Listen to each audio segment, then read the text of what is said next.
The Naruto franchise has always done a pretty good job of not always following the classic anime narrative formula, where characters that come later are always stronger than the ones that came beforehand. We also see how sometimes weaker characters can even manage to outsmart and overpower more powerful ones, which is something that I've always enjoyed about the series. The lines seem to become a little bit blurred once we get into the Boruto franchise, so today we're going to be talking about the 15 strongest Boruto characters pre-Timeskip. I'm not going to be including content that occurs before the Boruto franchise begins, so this is going to exclude some people like Toneri during his fight with Naruto. But before we do that, do me a huge favor and check out our channel hoodie if you want to support the channel, and join the Discord server if you want to interact with me or the community, and let's jump straight into it. Starting at number 15, we actually have Gaara. In terms of feats that we've actually seen in Boruto, Gaara is severely underrated. Most people don't even realize, but when it comes to the fight with Momoshiki and Kinshiki, he actually performs the best out of the Kage, excluding Naruto. Once Momoshiki devours Kinshiki, he immediately blitzes and launches Darui. But when he dashes at Gaara, not only is he able to react, but he's also able to completely stop a Fused Momoshiki's attempt to attack him.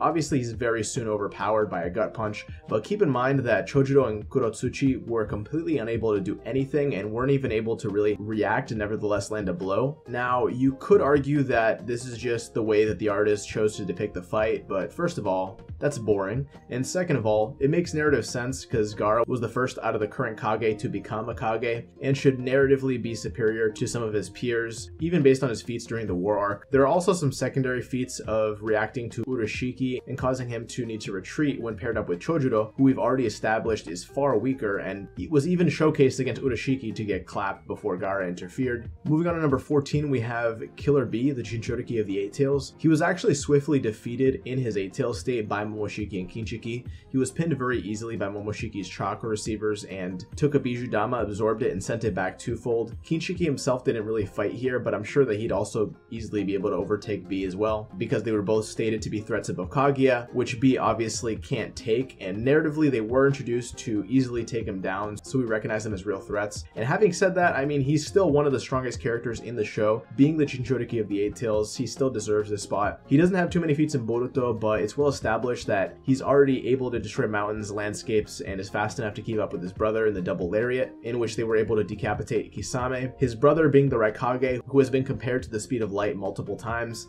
He really isn't shown too much in the Boruto franchise, so we have to lean a bit on what we've seen him do previously. But although Gaara does have better feats, primarily because he was just shown more in the Boruto franchise, it doesn't really make too much sense to place Gaara above him, seeing that Bee is still able to access his Biju, in which when paired with the Nine Tails is stronger than all the other tailed beasts combined. Moving on to number 13, we have Urashiki. There's not a whole lot to say here. He's an Otsutsuki level threat. It makes sense to put him up here on the list. The main reason why he isn't higher is because he was taken out by a base Boruto and a kid Naruto with the Kyuubi cloak Rasengan, on top of a Kirin from a Sasuke who was already pretty drained and received his chakra from a child Sakura. Honestly, the anime makes it seem as though Boruto and Naruto did most of the work, but I mean, by virtue of being an Otsutsuki, it makes more sense for Sasuke to have done most of the damage here. Regardless, Urashiki got killed once transformed, which is why he's so low on the list. Taking a step up at number 12, we have Delta. Now, some people actually argue that Boro needs to be above Delta because of code statement, but it doesn't really hold too much weight when you consider how slow and how weak Boro actually is in comparison. He was too slow and severely damaged by a Sarada who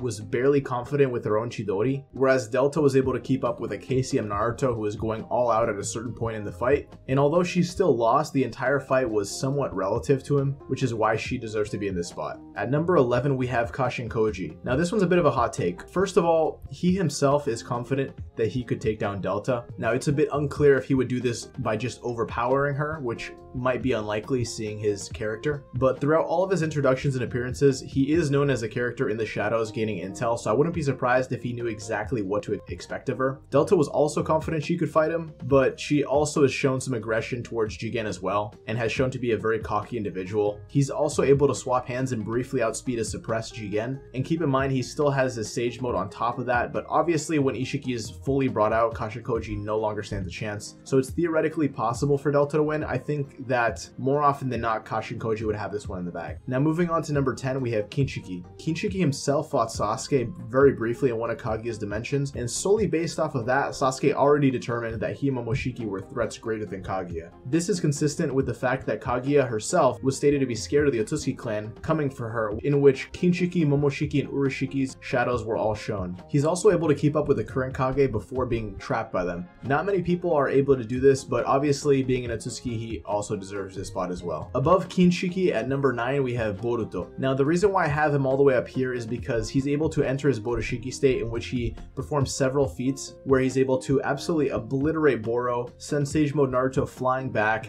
is blatantly stronger than Code with his limiters on. Borushiki also himself states that he needs to be careful with around Sasuke because he could end up walking out of the fight harmed. It's also unlikely that Borushiki is as strong as a full power transformed Momoshiki, as whenever we see him in silhouettes or directly talking to Boruto, he's in his base form, which implies that the power that he lent to Boruto is his own and no longer tied to Kinshiki's buff. And keep in mind, he's also in control of a body that wasn't really his own for a large part of his original appearances, which was an Otsutsuki body that was 80% complete. It's also implied that Momoshiki is stronger than Kinshiki based on rank and how well they performed against the Kage, so it's likely that even a potentially slightly nerfed Momoshiki in Boruto's body would still be above Kinshiki as well. And again, Borushiki is still beneath Sasuke because he was too scared to contend with the fatigued Sasuke, so he had to resort to targeting his Rinnegan. But you have to keep in mind that these are considering the karma and excluding the time skip events. So if we take Boruto's own abilities at this point in time, excluding the karma, he wouldn't really stand too much of a chance and he wouldn't really even be on the list. But there is an argument to be made that would put Boruto above Momoshiki and Sasuke, which would be that Borushiki was able to compete with Kawaki briefly in chapter 66, but ultimately he was still overpowered. Then Boruto again fights Kawaki in chapter 78 once they had fully become Otsutsukis, but again Kawaki still seems to have the edge and they both were not utilizing the version 2 karmas, which it's unclear that Boruto even has at that point in time. And in order to put Boruto higher, you'd have to assume that Kawashiki is blatantly above Jigen, which is pretty unlikely, which we'll talk about in a second. At number 8 we have Momoshiki. If he's able to be so strong in a body that's not even his own, then it seems almost pretty obvious that Momoshiki himself should be stronger. He's already at least relative to Kaguya in base, took chakra pills to make him stronger multiple times, took chakra from the 8 tails, the 9 tails, absorbed Kinshiki, so he should easily take this spot on the list. Some state that Delta might be able to beat Momoshiki because she did better against the same form of Naruto, but that's actually not necessarily true because fused Momoshiki was able to react to Sasuke as well, trying to blitz him, in which he was obviously relative to a full power Naruto.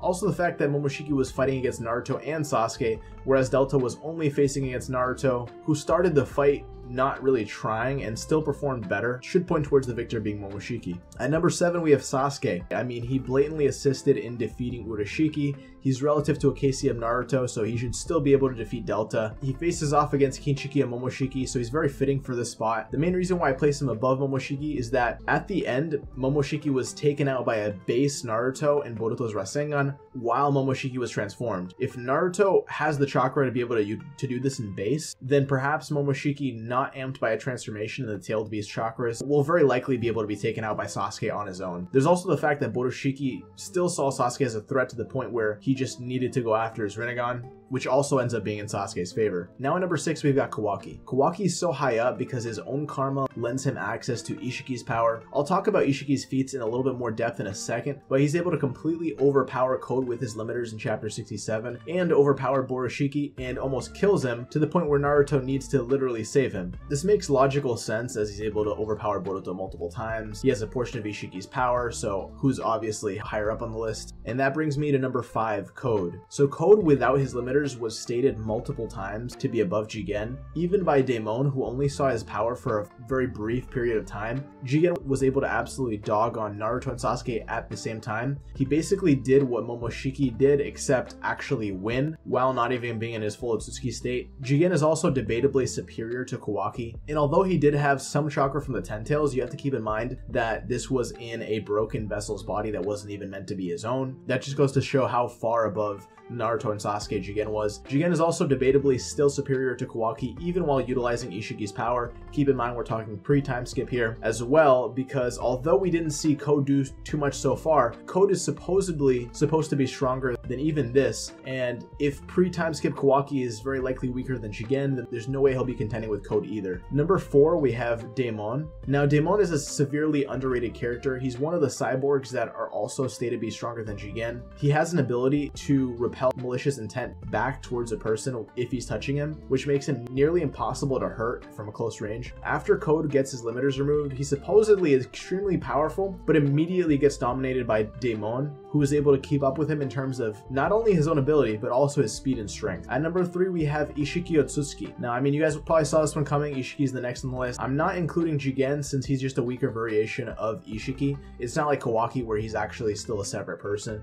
It's still technically Isshiki, but Isshiki is basically an amped up version of Jigen that destroyed Naruto and Sasuke. Also, Daemon and Code are stated multiple times to be stronger than Jigen, but never the full Isshiki Otsutsuki himself. I believe even Shikamaru states that although Code is stronger than Jigen, he should still be weaker than Isshiki himself. This is likely to put some sort of cap on the character's power that we've seen so far, as to not make them too powerful to handle so early on in the story. Up until the point where he was introduced, he's been the main bad and has been the strongest in the franchise. He was even ranked above Kaguya and was meant to inherit her chakra fruit until she betrayed him and caught him off guard, but his feats speak for themselves. At number 2, we have Naruto. The only reason why he's up this far in the list is because of his ability to utilize Baryon mode, so we're talking about Naruto with Kurama here as a last resort. I have an old video explaining exactly what this is. It's pretty different than any other transformation he's used thus far, as it slams his chakra with Kurama's in a process similar to nuclear fusion, and their chakras end up being used up in the process. This leaves Naruto without Kurama in the end. This wasn't quite enough to fully kill Isshiki, but it was stated initially to be blatantly more powerful than the Otsutsuki himself, which is why he's at number 2. Now, who is stronger than Naruto in his Baryon mode state? It's actually the mysterious Shibai Otsutsuki himself. Amato states that this Otsutsuki was able to ascend to a rank of a higher deity by using karmic resurrection along with devouring chakra fruit for millennia. He was able to evolve and is the originator of Shinjutsu. Shinjutsu being the predecessor to ninjutsu, which is called a pale imitation. Some of his Shinjutsu abilities include some of Ida's abilities apart from her love charm, as well as Daemon's abilities and some others as well. Currently his whereabouts are unknown, but he's implied to have ascended to a new plane of reality. And that's pretty much it. Those are the 15 strongest characters in the Boruto franchise. Let me know if I missed any, and let me see your ranking down below. I'm planning on doing this for Shippuden and the post time skip, so stay tuned for those. And if you want to support the channel, do me a huge favor, drop a like, comment, and subscribe since we're so close to 20k subs, as well as checking out our Discord server and our channel hoodies, and I'll catch you in the next one.